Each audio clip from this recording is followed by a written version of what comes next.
네, 대선까지 32일 남은 오늘의 전국 상황을 이승훈 민주당 전략기획위 부위원장, 하민경 국민의힘 대변인과 짚어보겠습니다. 어서 오십시오. 안녕하세요. 안녕하십니까.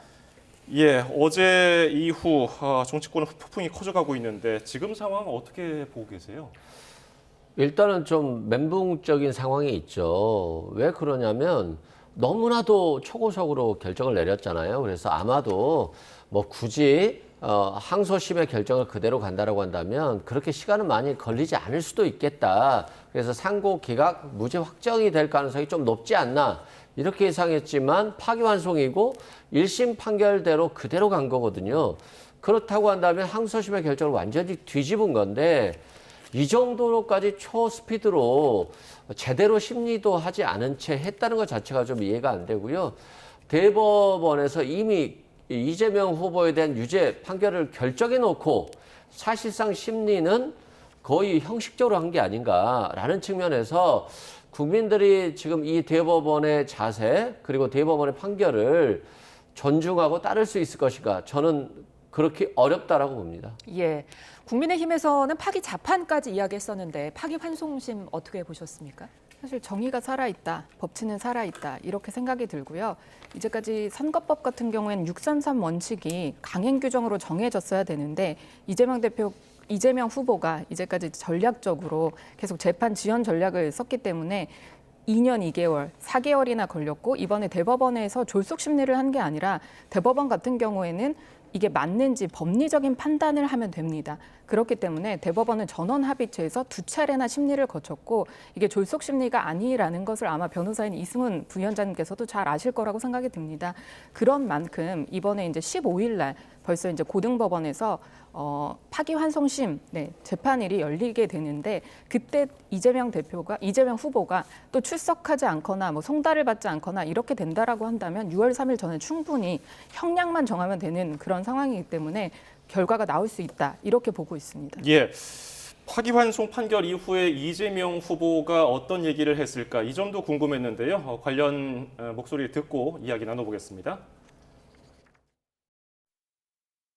글쎄 제가 생각했던 것과 전혀 다른 방향의 판결인데 똑같은 조선인데 선조 이 사람은 그 자기 백성들 생각 안 하고 무관심하게 이상한 짓 하다가 결국은 외환을 불러들여가지고 백성들 수백만이 죽었지 않습니까? 그런데 그 똑같은 조선에서 정조라고 하는 사람은 정말로 백성을 사랑해서 밤낮 없이 공부하고 일하고 혹시 지방관들이 피해 끼치는 거 없나 해가지고 그리고 탐관 오리들 혼을 내고 하니까 탐관 오리 짓을 할 수가 없잖아요. 예, 선조, 정조 어떤 의미로 얘기한 겁니까? 아마 이제 저번 대선에서도 저런 말을 했어요. 그만큼 대통령의 직책이라고 하는 것은 국민을 위해 정말 열심히 일하고 또 능력이 있어야 되고 편가르기를 하지 않고 또 직원들 또는 뭐 부하들이라든가 이런 사람들의 말을 잘 들어야 되는 거잖아요. 선조 같은 경우는 자기 지휘부들의 말을 듣지 않고 자기 혼자 판단하고 결국에는 전쟁이 일어났잖아요. 그래서 많은 백성들이 희생됐었는데 그런 일이 다시는 일어나서는 안 되겠다. 또 윤석열 전 대통령을 좀 비유하지 않았을까 싶고요. 본인은 대통령이 된다면 정말 열심히 일해서 탐관오리를 잡고 국민을 위해서 민생을 살리겠다. 뭐 이런 경제에 대한 측면을 강조한 것으로 보여집니다. 예. 자, 어제 파기환송 이후에 민주당은 줄곧 대법원의 대선 개입이다 이런 주장하고 있는데 어떻게 들으셨어요? 저는 맞지 않다고 생각을 하고요. 이제까지 이재명 후보가 다 본인이 행동한 것에 대한 결과를 대법원에서는 판단을 했다는 것뿐입니다. 대법관들이 12명이 10명이 이제 유죄라는 취지의 이제 파기환송을 했고요. 2명만이 이제 그 2심 판단이 맞다 이렇게 얘기를 한 그런 상황이기 때문에 이것은 그럼에도 불구하고 이재명 대표는 이게 또 뭐 대법관들이 또 짰다 이렇게 민주당에서는 얘기를 하고 있는데 대선 개입이라고 할 수가 없는 게 원래는 633 원칙으로 1년 내에 선거법 위반 범들은 일찍 판단이 나야 됩니다. 그럼에도 불구하고 2년 2개월, 4개월 이렇게 끌었기 때문에 이 대선 국면까지 왔고 그럼 대법원에서 이 범죄에 대해서 판단을 하지 말라는 겁니까? 그건 아니지 않아요? 그래서 이거는 대법원에서 당연히 이제 결과가 나왔는데 이 부분을 대선 개입이라고 하는 민주당에서도 이거는 업보다 이재명만 후보가 있으니까 민주당에서 민주당을 사랑하는 많은 이제 국민들을 위한다라고 한다면 이제라도 사실은 후보가 교체돼야 된다. 왜냐하면 후보 등록 전에 이재명 후보가 교체되지 않고 가고 이제 15일 날 공판기일이 잡히고 그 전에 이제 판단이 나온다면 이거는 유죄를 무죄로 뒤집을 수 없는 그런 대법원 판단이거든요. 그렇기 때문에 지금 이제 사법시계가 원래 모든 국민에게 공정하게 평등하게 흘러갔어야 합니다. 그러나 유독 이재명 후보에게만 피고인 이재명에게만 사법시계가 멈춰 있었다면 이번에 대법원에서 거짓말하는 정치인들에 대한 잣대를 대법원이 제시를 했어야 되기 때문에 이번에 판단이 나온 것이고요. 그렇기 때문에 민주당에서도 좀 고민을 하셔야 되지 않을까 이런 생각이 듭니다. 예, 오늘 법사위에서는 대통령이 당선되면은 형사재판이 정지되는 형사소송법 개정안이 상정됐거든요. 국민의힘에서는 역시 뭐 비판하고 있고요. 이거 어떻게 보십니까? 논란을 정리해 줄 필요가 있을 것 같아요. 헌법 84조에 대통령은 내란 외환죄를 죄하고는 소추되지 아니한다라고 하는데 기소되지 아니한다는 게 아니거든요. 형사소송법에 보면 소추라고 하는 것은 기소와 재판 진행이라고 돼 있어요. 그러면 재판까지도 포함되는 것으로 볼 수 있고 미국 같은 경우 보십시오. 트럼프 대통령에 대한 여러 가지 혐의로 기소가 됐었습니다만 대통령이 선택됐잖아요. 국민들이 선택한 거거든요. 그러고 나서 바로 공소가 취소됐어요. 그건 뭐냐면 여러 가지 법률적인 이슈가 있었음에도 불구하고 국민들이 선택했다는 것은 대통령으로서의 역할을 해야 된다. 그리고 미국 대통령으로서 미국의 이익을 수호하기 위해서 제대로 해라라고 하는 표현이에요. 당연히 이 헌법적 가치는 국내에도 있는 것이기 때문에 이재명 후보가 대통령이 된다면 당연히 대통령으로서 임무 수행을 위해서 재판은 정지되어야 된다라고 생각되고요. 자꾸 633 원칙을 이재명 후보가 지키지 않은 것처럼 하는데요. 아니 검찰이 6만 쪽의 기록을 보냈어요. 뭐 판사가 6만 쪽의 기록을 6개월 만에 해결할 수 있나요? 그리고 엄청나게 많은 참고인 조사를 했습니다. 50명이 넘는데 6개월 안에 재판할 수 있을까요? 이게 이재명 후보의 잘못일까요? 그건 검찰이 너무나도 많이 정치보복을 위해서 많이 준비했기 때문에 그걸 재판하는 시간이 필요했었다 이런 말씀 드리고요. 이번에 10대 2였잖아요. 10명의 대법관 중에 9명을 윤석열 전 대통령이 임명했어요. 그리고 1명은 한덕수 대행이 임명했는데요. 사실상 윤석열 대통령이 10명 다 임명한 거예요. 그러면 윤석열 전 대통령이 임명한 10명의 대법관들은 다 이재명 후보가 유죄라고 판결한 겁니다. 이게 지금 상식적으로 납득가나요? 저는 상식적으로 납득하지 않습니다. 최소한 보수의 대법관이라 할지라도 의견을 달리할 수 있는 대법관이 1명 정도는 나와야 되는 것인데 10명이 모두 다 유죄라고 하는 것은 역시 윤석열 전 대통령이 임명했기 때문에 아직도 윤석열 전 대통령의 그림자가 대법원에도 있구나.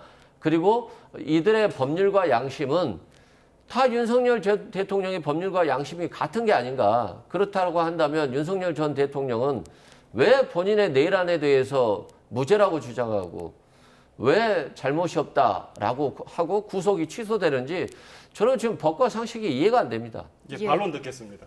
저는 이거야말로 사법부에 대한 정말 심각한 모욕이다 이렇게 말씀드리고 싶고요. 과거에 이재명이 그랬습니다. 범죄에 대해서 판단을 하는 것은 범죄자가 하는 것이 아니라 법률가가 하는 것이다. 그러니까 판사가 하는 것이다. 이런 말씀을 했고 대법원도 아마 대법관들도 이런 생각을 했을 겁니다. 이 시점에 중대한 이 시점에 유권자에 대해서 그러면 거짓말하는 정치인들을 그냥 놔둬도 되는 것인가 이런 부분에 대한 잣대를 제시를 해야 되는 그런 책무를 갖고 있기 때문에 사명감을 가지고 판단을 했을 겁니다. 지금 민주당에선 계속 얘기를 하고 있는 것이 이게 정치 불복이다 뭐 이런 얘기를 하면서 그 대법관들에 대해서 다 탄핵을 하겠다. 지금 10명에 대해서 다 탄핵을 하겠다라고 하는데 10명에 대해서 유죄를 그러면 판단을 내린 그 부분에 대해서 판사들을 탄핵을 한다는 것이 이게 과연 온당한 것인가 이렇게 묻지 않을 수가 없고 그 대법관들이 할 일을 했을 뿐인데 그분들에게 이재명 후보에게 경호원을 붙여줘야 되는 게 아니라 지금 그 대법관들에게 붙여줘야 될 판이다. 이렇게 이제 말씀드리고 싶습니다. 예. 일단 대법관에 대한 탄핵은 한 적이 없고요. 하겠다라고 얘기를 지금 하고 있습니다. 민주당에서. 아니 제가 그 하겠다는 말씀을 드리는 거고요. 아니 그러면 네. 300분의 국회의원 중에 한 명이 하면은 민주당의 의견입니까? 그건 아니라고 생각되고요. 8대 0으로 헌법재판소에서 탄핵을 결정했잖아요. 그러면 당연히 윤석열 전 대통령의 내란 행위는 위헌 위법적이라는 것인데 여기에 대해서 반성하고 사과합니까? 김문수 후보는 탄핵을 반대하고 있잖아요. 여기에 대해서는 왜 인정하지 않죠? 지금 그 부분에 대해서 얘기를 하는 게 아니라 대법관은 존중돼야 되고 헌법재판관은 존중 안 돼도 되는 건가요? 그리고요. 대통령 선거는요. 대통령 선거지 도덕 선생이 뽑는 게 아니에요. 김문기 씨를 알았냐 몰랐냐. 이게 지금 이것 가지고 뭐 대통령의 후보의 자격을 박탈시키고 또 골프를 쳤냐 안 쳤냐 가지고 대통령 후보로서의 자격을 발탈시킨단다? 이게 좀 말이 되나요? 제가 그리고 정확하게 네. 토론 과정에서요. 국민의힘에서 김문기 씨 알았다라고 계속해서 반박했고요. 국토부에 협박받은 거 아니다라고 계속 반박했어요. 몇 달 동안. 그러면 국민들은 충분히 김문기를 알았을 것이다 또는 몰랐을 것이다. 국토부의 협박과 상관없이 백현동 개발을 했을 것이다 몰랐을 다 판단했거든요. 그런데 이걸 가지고 피선거권을 박탈할 정도의 형을 부과한다라고 하는 것은 앞으로 검찰과 법원이 대통령 후보를 결정하는 막강한 권력을 쥔 것이다라고 생각됩니다. 예, 반론 짧게 듣고 진행 이어가겠습니다. 국민이 판단을 할 수 있으려고 하면 제대로 사실관계를 말씀을 하셔야 되는데 김문기를 알았다 몰랐다 이런 부분에 대해서 유죄 판단이 난 것이 아니라 김문기와 골프를 쳤는데 그거를 조작을 했다라고 하는 이 거짓말 때문에 이제 유죄 판단이 난 것입니다. 그런 부분에 대해서 알았다 몰랐다에 대한 인식의 부분에 대한 판단을 했던 것이 아니라 1심과 동일하게 그게 조작됐다라고 하는 이 허위 발언 그리고 모든 게 이제 오래 걸렸다고 하는데 참고인 조사만 뭐 50명, 증인은 50명 이렇게 얘기하시는데 그 부분 다 피고인 이재명이 다 부인했기 때문에 증인으로 나와서 얘기를 했던 것이고 그래서 이번에 대법원에서도 1심과 동일하게 이게 다 증거로 판단할 수 있는 허위 사실이었다라고 명백하게 판단을 한 것입니다. 예, 알겠습니다. 예. 저희가 이제 앞으로의 영향에 대해서 좀 더 분석을 들어보죠. 예. 자, 두 분뿐만이 아니라 이제 양당의 뭐 치열한 뜨거운 논쟁 속에 법원의 시계가 지금 굉장히 빨리 움직이고 있습니다. 오는 5월 15일 2시로 이제 파기환송심 기일이 잡힌 건데, 자, 이렇게 법원이 빠르게 움직이고 있지만 그럼에도 불구하고 대선 전에 이제 형이 확정되기는 어려울 거다. 이렇게 입을 좀 모으던데요. 저는 오늘 이제 재판부에서 서울고법에서 이거는 대법원에서 판단을 내린 것은 유죄입니다. 이게 법원조직법 8조에 따라서 유죄가 무죄로 바뀔 가능성이 없기 때문에 저도 이제 형사 전문 변호사로서 형사 재판을 많이 하는데 이럴 경우에는 한 번 재판이 열리고 그다음에 이제 선고를 하기 때문에 피고인 이재명이 이번에도 출석하지 않는다라고 하고 빠져나가지 않는다라고 한다면 6월 3일 전에 충분히 나올 수 있다. 네, 양형에 대한 판단만 하면 되는 것이고요. 또 1심과 달라진 것이 없기 때문에 1심에서도 양형 기준에 따라서 판단을 한 것입니다. 징역 1년에 집행유예 2년이 그냥 나온 것이 아니라 그 기준표대로 이제 나온 것이기 때문에 아마 100만 원 미만이 나와야 이제 피선거권을 유지를 하는 그런 상황에서 이것은 이전의 1심 판단과 마찬가지로 징역 1년에 집행유예 2년 이상의 이제 형이 나오지 않을까 그렇게 생각하고 있습니다. 예, 재판부 배당과 기일 지정이 하루 만에 나왔는데요. 어떻게 보고 계십니까? 엄청나게 빠르죠. 뭐 대법원에서 이재명 후보를 대통령으로서 인정하지 않겠다라고 하는 강한 정치적 의사를 표현한 거예요. 이 정도면 뭐 대법원이 그냥 민주당 후보를 대통령 만들지 않겠다. 자신들이 사법부가 정치적으로 개입해서 결론을 내겠다는 정도 수준이기 때문에 저는 엄청난 우려를 범할 수 없고요. 뭐 당연히 저는 대법원의 판결이 선거 전에 나오지 않는다라고 생각합니다. 그런데 한 변호사님 주장처럼 나온다고 치죠. 그러면 민주당은 대통령 후보가 없어지는 거예요. 그러면 대통령 후보도 없이 국민의힘 후보가 그냥 거저 먹는 거잖아요. 그러면 이게 대한민국의 대통령으로서 국민들이 인정해 줄까요? 이 대통령이 국정을 운영할 수 있을까요? 나라 망하는 길입니다. 그래서 대법원이 이재명 후보를 싫어하는 것은 좋지만 그 개인적인 감정을 가지고 정치적으로까지 공격하는 것은 바람직하지 않아요. 그리고 국민들이 이걸 용납하지 못합니다. 그리고 국민의힘은 자꾸 윤석열 전 대통령도 마찬가지고요. 실력으로 이기려고 생각을 해야지 왜 힘으로 이기려고 생각을 하죠? 그래서 이건 굉장히 적절하지 못하고 대법원도 국민들이 좀 납득할 수 있을 정도로 신속도 중요하지만 조금 사건이 성숙될 수 있는 그런 시간이 필요해요. 그런 헌법재판소가 계속해서 빨리 결정을 못 내고 계속 시간을 가졌던 이유는 보수의 국민들이 그리고 보수의 헌법재판관들이 용납하고 인정할 수 있는 시간들을 준 거예요. 근데 이건 뭐 민주당 후보를 박탈시키기 위해서 대법원이 초특급 스피드로 하는 것이기 때문에 이건 정치적으로 굉장히 잘못된 결정을 하고 있다라고 생각됩니다. 예, 그리고 민주당이 어제 최상목 전 부총리, 물론 뭐 송사되지 않았습니다만, 그리고 심우정 검찰총장 이 두 명에 대해서 탄핵을 시도했는데 이건 어떤 의도입니까? 저는 실은 최상목 부총리에 대해서 탄핵하는 것에 대해서 뭐 항상 적절하지 않다는 생각을 갖고 있었어요. 왜냐면은 뭐 최상목 부총리를 탄핵한다라고 해서 이주호 부총리가 뭐 거부권을 행사하지 않거나 그러지는 않을 거거든요. 어차피 거부권을 행사할 것이기 때문에 일단은 좀 민생이라든가 경제 안정을 위해서 탄핵시키지 않길 바랬었습니다만 한덕수 대행이 출마하는 변수가 생긴 거예요. 한덕수 대행이 어제까지는 심판으로 뛰다가 대선을 관리하겠다고 하다가 갑자기 선수로 뛰면 이건 이 경기가 유지될 수 없는 거잖아요. 경기는 파토나는 거 아니겠습니까? 마찬가지로 이 한덕수 대행이 출마해버렸는데 한덕수 대행을 탄핵할 수는 없잖아요. 그래서 최상목 대행을 탄핵했다라고 보시면 될 것 같고요. 관세 협상도 결국에는 한덕수 대행이 출마하는 데 있어서 탄탄대로를 만들어주기 위해서 관세 협상을 졸속으로 진행한 부분이 있고 거기에 최상목 대행이 상당히 많은 역할을 하고 있었기 때문에 아마도 그런 정치적인 의도 하에 탄핵을 시도했던 것으로 보여집니다. 예. 그런데 이를 두고 이제 국민의힘에서는 보복 탄핵이다, 탄핵 테러다 이렇게 평하던데요.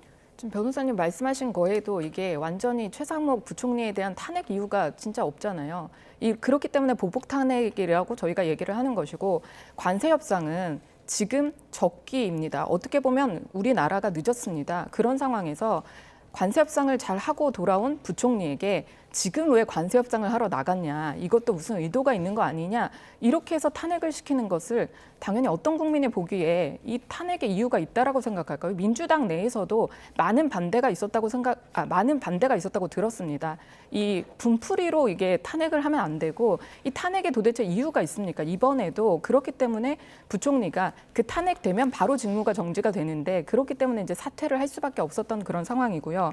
또 아까 전에 이제 말씀하셨는데 대법원이 개인적인 감정으로 민주당을 싫어하는 거는 좋지만 그러면 민주당 후보를 못 내냐 이렇게 얘기하셨는데 아니고 지금 후보 등록 기간 전입니다. 그렇기 때문에 민주당에서 민주당을 사랑하는 민주당원들을 만약에 생각을 하신다라고 한다면 이런 위험성 있는 이재명 후보를 내세울 게 아니라 다른 민주당 후보를 내세워야지 왜 이런 책임 전가를 다른데 사법부에다가 하는 건지 저는 묻고 싶고 이런 부분 때문에 우리 한 어제 변호사님은 이제 민주당 지지자입니까? 아닙니다. 민주당 대선 저는 후보에 대해서 왜 민주당 이렇게 관심이 걱정하는 많으세요? 걱정도 하고 당연히 민주당을 지지하시는 분들도 우리 국민이기 국민의힘 후보나 때문에 잘, 네, 저는 그렇게 후보를 생각이 잘 들고요. 준비하세요. 그리고 또 말씀드리면 이제 졸속 재판이라고 대법원은 계속 얘기를 하시는데 1심 재판과 사실 동일한 결과를 내고 있습니다. 1심에 2년 2개월이나 걸렸고 아까 말씀하신 것처럼 증인 50명 이상 이렇게 왔던 게 졸속 재판입니까? 그런 부분이 아니고 2심 같은 경우에는 피고인의 이익으로 이렇게 판단을 했다면 1심과 마찬가지로 대법원에서는 듣고 있는 유권자 입장에서 이렇게 판단을 해야 된다. 이렇게 이제 올바른 잣대를 내리고 있는데 이런 부분을 가지고 자꾸 책임 전가하는 것은 민주당이 옳지 않다. 그렇게 한 생각합니다. 변호사님 변호사 맞습니까? 맞습니다. 9일 만에 대법원에서 재판을 했는데 이게 졸속 아닙니까? 변호사님 사건인데 9일 만에 대법원에서 판결하면 아 잘했습니다라고 하시겠습니까? 당연히 민주당 입장에서 그럴 수밖에 없다 생각되고요. 관세 협상과 관련해서요. 인도나 일본이나 다 시간을 굉장히 길게 가져가려고 하고 있어요. 왜 그러냐면 트럼프가 어려운 상황이에요. 관세 얘기했다가 지금 전 국가가 미국과 척을 지고 있는 거예요. 그래서 차 관세도 유예하고 반도체 관세도 유예하고 있어요. 일본이나 인도도 계속 느리게 하려고 하고 있어요. 왜 그러냐? 일본과 인도를 이용해서 한국을 이용해서 관세 협상 결과가 빨리 나왔을 때 그 결과를 이용해가지고 트럼프의 관세 협상을 잘 되고 있다라고 하는 걸 홍보하기 위한 것인데 지금 최상목 대행이 빨리 하는 게 잘 됐다는 겁니까? 그리고 이승훈 관세 협상 변호사님이 다녀와서요. 네, 반론 기회 드리겠습니다. 네. 관세 협상 다녀와서요. 7월에 하기로 큰 틀에서 합의했다가 결과예요. 뭘 합의해 왔죠? 뭐 아시는 게 있어요, 변호사님? 제가 저에 대해서 이렇게 모욕적으로 이제 공격을 하시니까 제가 말씀을 드리지 않을 수가 없는데 저 변호사 맞고요. 그리고 이 부분에 대해서 저도 똑같이 묻겠습니다. 이게 변호사가 맞으신지. 왜냐하면 대법원에서 이렇게 판단 내리는 거 졸속 아니고요. 전원 합의체에서 2번이나 심리를 했습니다. 충분히 심리를 했다라는 것이고요. 그런 부분에서 나온 9일 만에 나온 재판이 이게 어떻게 졸속입니까? 그렇게 묻고 싶습니다. 알겠습니다. 자, 다음 주제로 넘어가 보죠. 한덕수 전 국무총리 어제 사퇴를 했고요. 오늘 대선 출마를 공식적으로 선언했습니다. 한덕수 전 총리 목소리를 들어볼까요? 새로운 정부는 한덕수 정부가 아닙니다. 좌우로 나뉘는 대신 오직 앞으로 나아가고 싶은 모든 사람의 정부, 바로 여러분의 정부입니다. 저는 이길 수 있는 경제 대통령이고 좌나 우가 아니라 앞으로 나아갈 사람이며 약속을 지킨 뒤 즉시 물러날 사람입니다. 저에게 가차없이 쓴소리 하시는 분들, 대선 과정에서 경쟁하시는 분들을 한 분 한 분 삼고 초려해 모시고 거국 통합 내각에 모시겠습니다. 국무총리라서 못한 일을 대통령의 힘으로 반드시 해내겠습니다.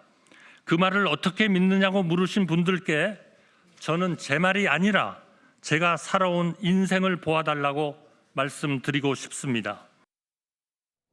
예, 가장 먼저 강조한 것이 3년차 임기 단축 개헌이었습니다. 일찍 직을 내려놓겠다는 거죠? 어떻게 들으셨어요?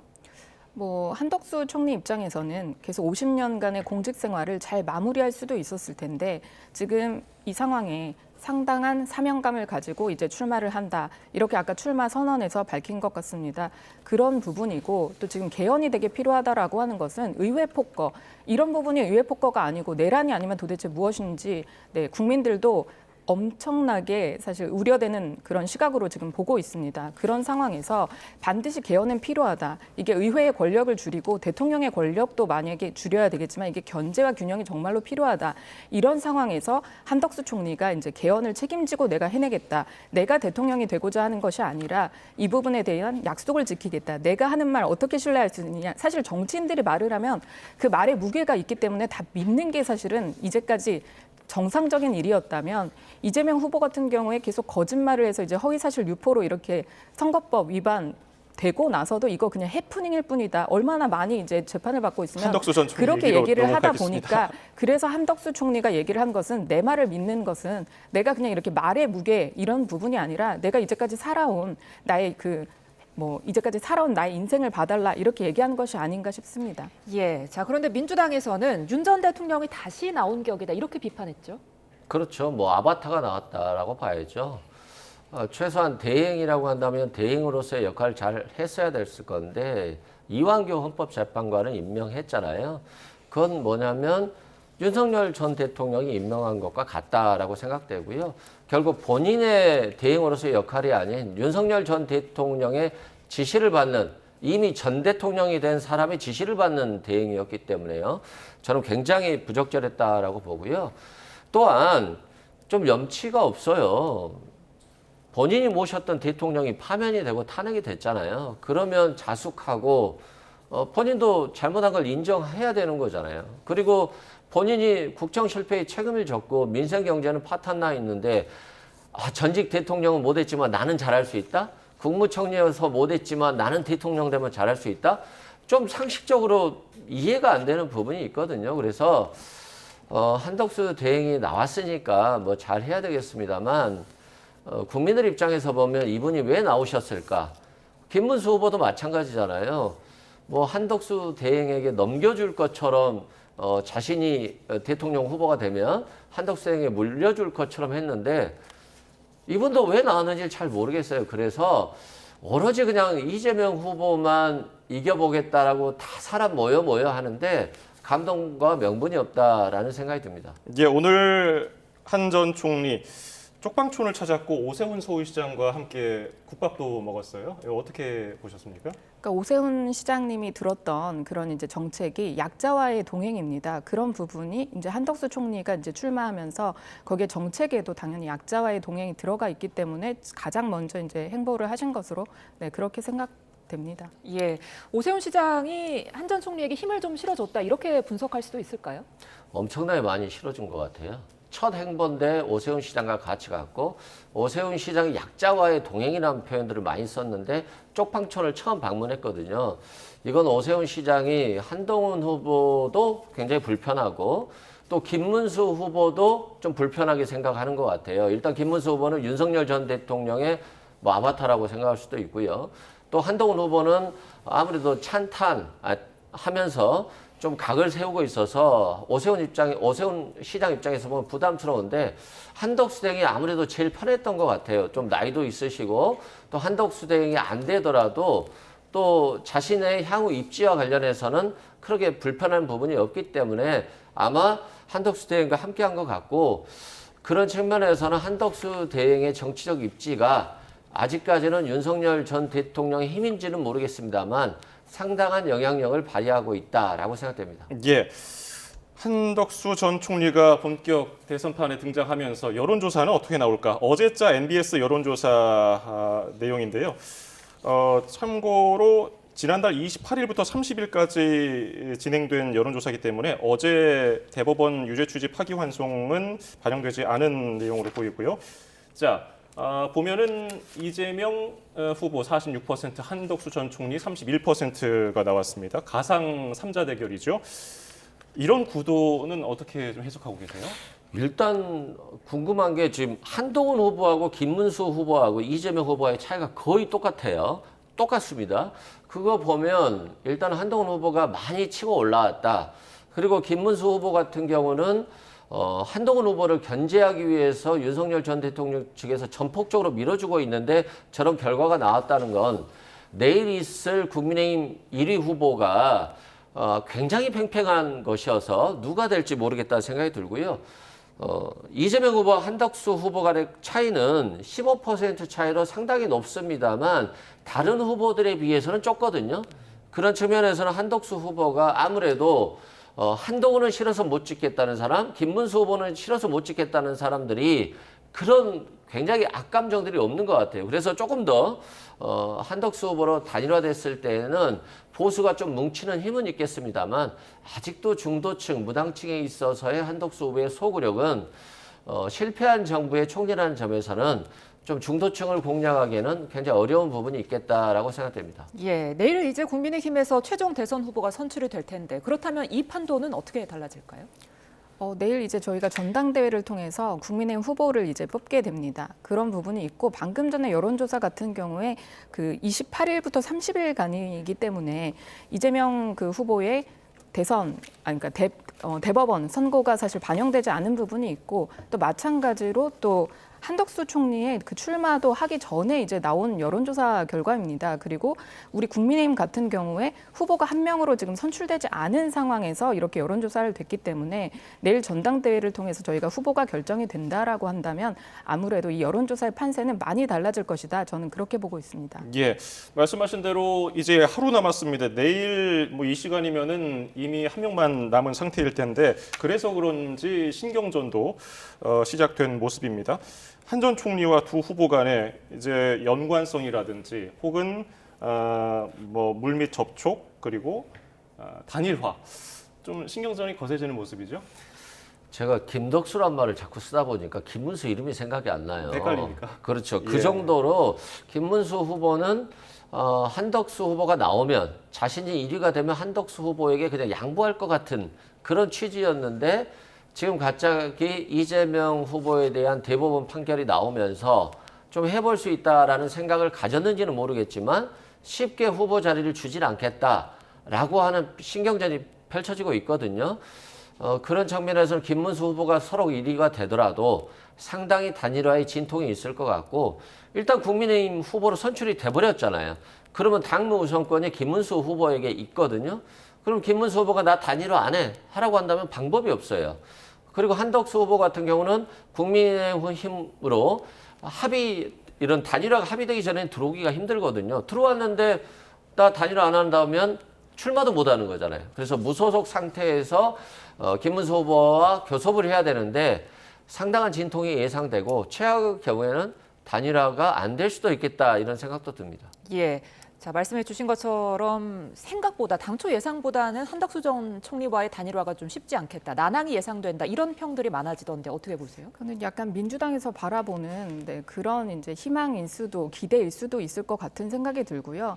지금 김문수 후보 같은 경우에는 계속해서 얘기를 했던 것이 누구든 이기는 후보가 되면 좋겠다 이런 의사였고, 그리고 김문수 후보가 얘기를 했던 것은 이게 단일화를 하더라도 단일화는 상당히 진통이 있는 게 맞습니다.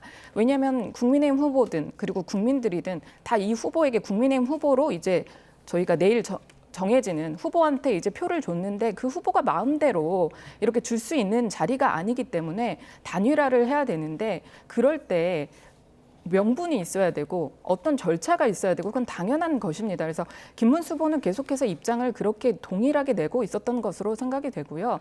그리고 이제 내일 전당대회에서 저희가 한 분의 후보가 정해지면 그분이 정말 당권을 다 이제 쥐게 되는 그런 상황으로 저희가 이제 치러집니다. 대선 이제 경선이 치러지는데, 그러면 그런 때 후보들 간의 이제 단일화 접촉이라든지 여러 가지 협의라든지 그런 부분들은 다 이제 지금 할 것이다. 네, 그렇게 생각이 듭니다. 예, 말씀하신 대로 김문수 후보 캠프에서는 명분을 강조했고 한동훈 후보는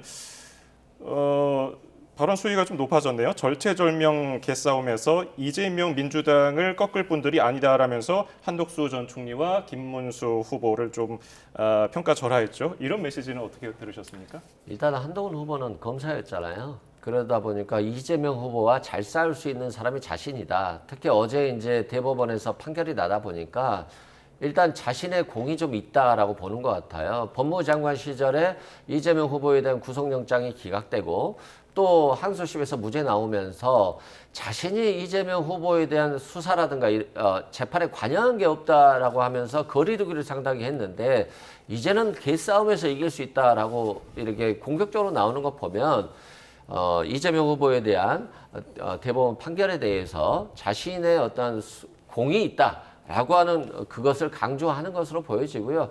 다만 차기 대통령이 선출이 된다라고 한다면 개싸움 안 했으면 좋겠어요. 정치가 너무 싸워가지고 실은 국민들의 삶은 뒷전이죠. 그리고 정치권에서 싸운다라고 해서 국민들에게 얻어지는 거, 국민들께 돌아오는 건 하나도 없거든요. 좀 비정상의 상황에서 정상적인 정치로 돌아가는, 정치가 복원되는 그런 차기 정부가 됐으면 좋겠습니다. 예.